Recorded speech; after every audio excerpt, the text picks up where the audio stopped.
souligner ici que l'Afrique est une Afrique de l'écriture aussi. L'Afrique est de l'oralité, oui, mais pas que de l'oralité. Et ce livre que j'ai publié, Le trésor des manuscrits de Tombouctou. Tombouctou avait une université quand les Européens n'avaient pas encore d'université. Tombouctou au Mali. Et ces manuscrits sont là. Il y a l'ONG Savama DCI au Mali qui s'est battu corps et âme quand les djihadistes sont venus là et voulaient détruire ces manuscrits. Les gars, ils ont réussi à sauver ces manuscrits. Dr Aïdara et Banzoumana, c'est eux qui ont fait ce travail-là. Ils ont sauvé ces manuscrits. Ces manuscrits sont maintenant en train d'être travaillés à Bamako. Et maintenant, ils ont même commencé à publier. Alors, la première question, le professeur, docteur, etc., africain à l'université, est-ce qu'il a déjà exploité un jour les manuscrits de Tombouctou? Et il est même incapable de les déchiffrer. Alors, on va lui dire, tu sais, vous êtes un peuple de l'oralité, du n'importe quoi.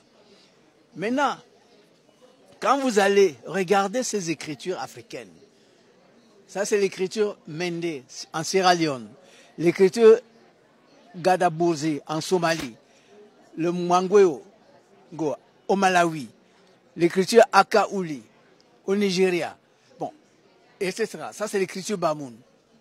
Prenez un professeur camerounais aujourd'hui, en 2018, dites voilà l'écriture Bamoun, voilà ce que le roi Njoya a écrit. S'il est capable de vous déchiffrer ça, il est incapable. Parce que l'école qu'il a formée est une école de génocide intellectuel. Donc il ne peut même pas déchiffrer ce que ses propres personnes ont laissé. Et on va vous parler de oralité. Alors, et ça, ce n'est que quelques exemples. Regardez tout ça. Regardez tout ça. Ce sont des écritures africaines.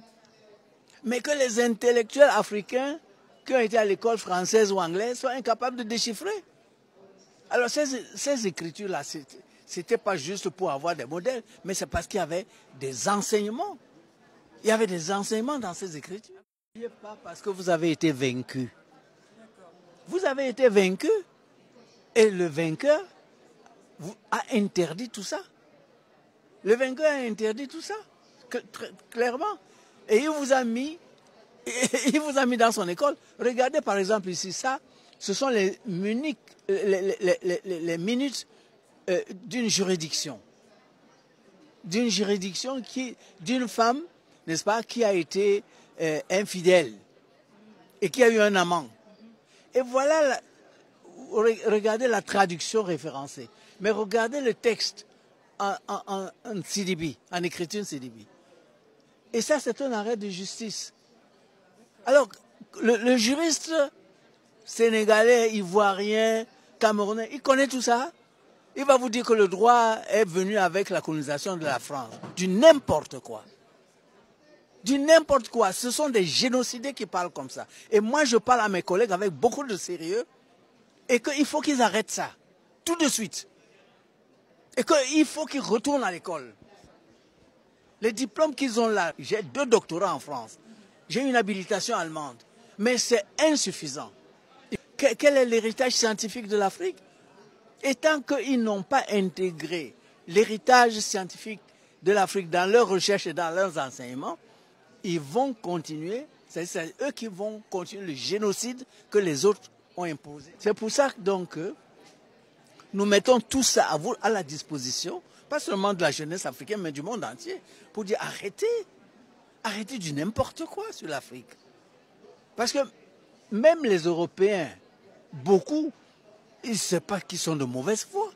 Mais puisqu'ils ont été eux-mêmes dans cette école où on a génocidé les autres, les Africains, ils ne pourront pas vous dire autre chose. Mais alors, nous qui avons les diplômes européens là, on connaît tout ça? Mais il s'agit de nous et de notre culture, enfin, de notre héritage scientifique. Il faut arrêter ce génocide et permettre à l'Afrique, c'est-à-dire d'aller dans ses profondeurs pour donner le meilleur de cette Afrique-là au monde moderne d'aujourd'hui.